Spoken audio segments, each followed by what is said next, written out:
University of California, Davis. And he told me that recently... So I started getting a lot of emails from people asking me, I inject BPC 157 into my tendons and they're feeling better. If this is a magical thing. And I'm like, oh, that's really cool. So let's go test it.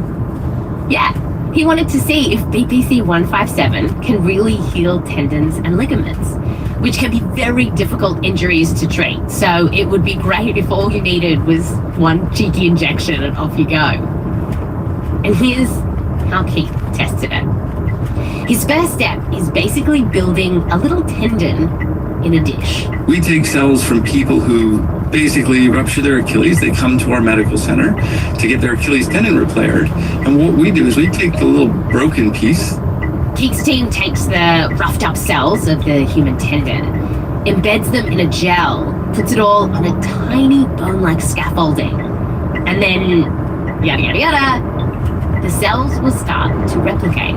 They make more cells, and so from that one ACL, that one ruptured ACL, I can make about 1,000 little engineered human ligaments. Wow, that's so cool. The model will grow to about the size of a toothpick, and then he's ready to test it. So the team exposes the tendon to, say, different peptides and basically sees what happens.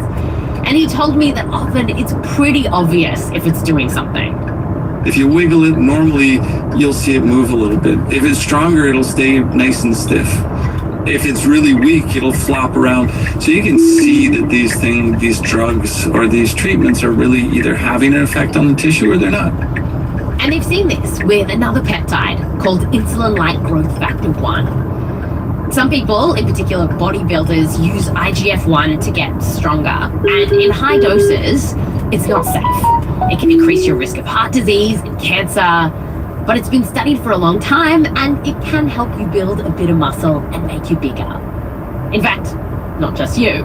So IGF-1, that's the difference between, say, a Great Dane and a Chihuahua. Wait, so if you gave a Chihuahua insulin growth factor 1 at a critical point in development... When it's very, very young and in developing still, it will get bigger and it will become a big Chihuahua. Yeah. Okay, but away from the Chihuahua, what happened when Keith put these peptides on his lab-grown tendons? And so when we treat with IGF-1, they get stronger. But when we did the exact same thing with BPC 157, it had absolutely no effect. No effect. It wasn't better, but it wasn't worse. Keith's team tested BPC 157 a different way, bathing some human cells in it to see if they replicated faster. And again, it didn't really do anything.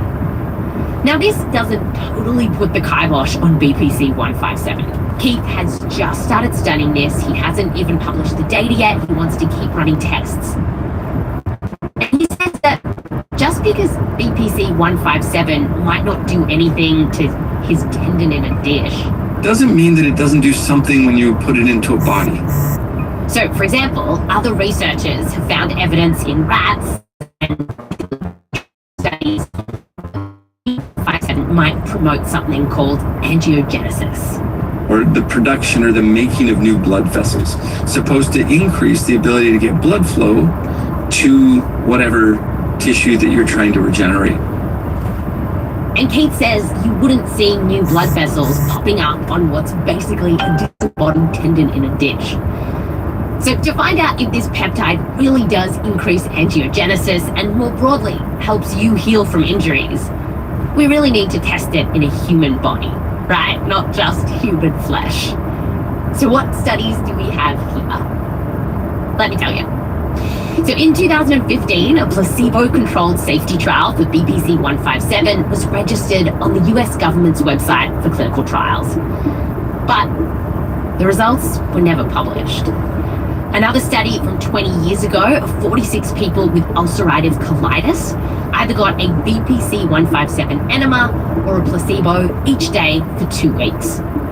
And it looked like maybe the BPC 157 group did better overall, but the thing is, most of the findings weren't significant.